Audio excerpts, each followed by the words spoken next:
ഫസ്റ്റായിട്ട് പ്രപ്പോസ് ചെയ്തത് ചേട്ടൻ. കല്യാണം കഴിക്കാൻ ചോദിച്ചു, ഞാനും ഓക്കെ പറഞ്ഞു. പിന്നെ വീട്ടിൽ പറയലായി, സംസാരമായി, ലാസ്റ്റ് ഡേ ഇങ്ങോട്ട് വരെ എത്തി.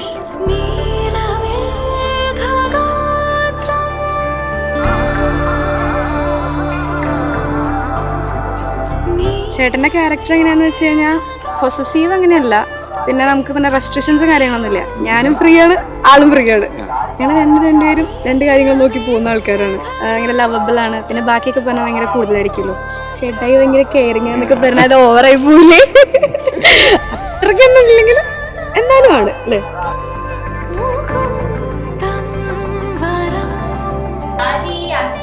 ഭയങ്കര സെൻസിറ്റീവ് ആണ്, അതേപോലെ ഭയങ്കര പൊസസീവ് ആണ്. സ്നേഹിച്ചു കൊല്ലും, അങ്ങനത്തെ ഒരു ക്യാരക്ടറാണ്. അതുകൊണ്ട് കിരണേട്ടൻ ശരിക്കും കഷ്ടപ്പെടും. അതെ, കിരണേട്ടൻ ഡൈവേർട്ടറാണ്.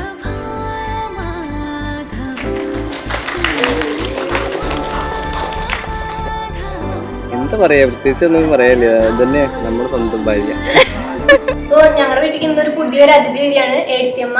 പക്ഷെ എഴുത്തിയമ്മ ആയിട്ടല്ല ഞാൻ കാണുന്നത്, സ്വന്തം ചേച്ചി പോലെയാണ്. എനിക്കൊരു ചേച്ചി അനിയത്തി ഒന്നും ഉണ്ടായിരുന്നില്ല. ഇപ്പൊ എഴുത്തിയമ്മ കിട്ടിയപ്പോ സ്വന്തം ചേച്ചി പോലെ ഒരാളെ കിട്ടിയിട്ടുണ്ട്. നല്ല വൈബാണ്. നിലവായി തനിയേരികെ വന്നു ചേരവേ അറിയാതുയരെന്നുയരായി മാറി മെല്ലെ നീ. എന്റെ അമ്മയ്ക്കായാലും എല്ലാവർക്കായാലും ഒരു സ്വന്തം മകളെ പോലെയാണ് അവർ കാണുന്നത്. ഇപ്പൊ കുറെ ഡേയ്സ് ആയിട്ട് ഇപ്പൊ എൻഗേജ്മെന്റ് കഴിഞ്ഞതിന് ശേഷം അമ്മ ഡെയിലി ചേച്ചിനെ വിളിക്കും. എല്ലാ കാര്യങ്ങളും എന്നേക്കാൾ കൂടുതൽ അമ്മ ഷെയർ ചെയ്യുന്നത് ചേച്ചിയോടാണെന്ന് തന്നെ പറയാം. അപ്പൊ എന്റെ ചേച്ചിക്ക് ഇന്ന് മാരേജ് ആണ്. ജീവിതകാലം മൊത്തം ഇതേപോലെ ഹാപ്പി ആയിട്ട് ജീവിക്കാൻ പറ്റട്ടെ എന്ന് ഞാൻ ആശംസിക്കുന്നു.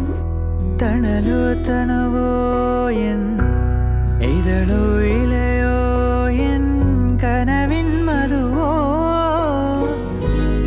ഇരവോ പകലോ എൻ ഇണയോ തുണയോ എൻ മഴവിൽ നിറമായി നീ വരികിന്നരികെ.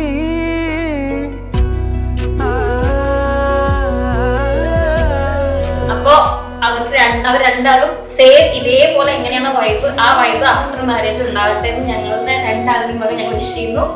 Happy married life.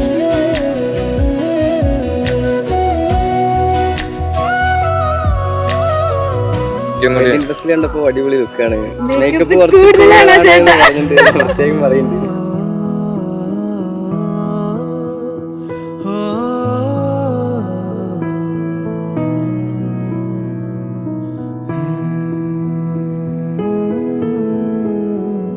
മഴമെല്ലെ മായുമീ നേരം ഈ നനവും കഥ പറയവേ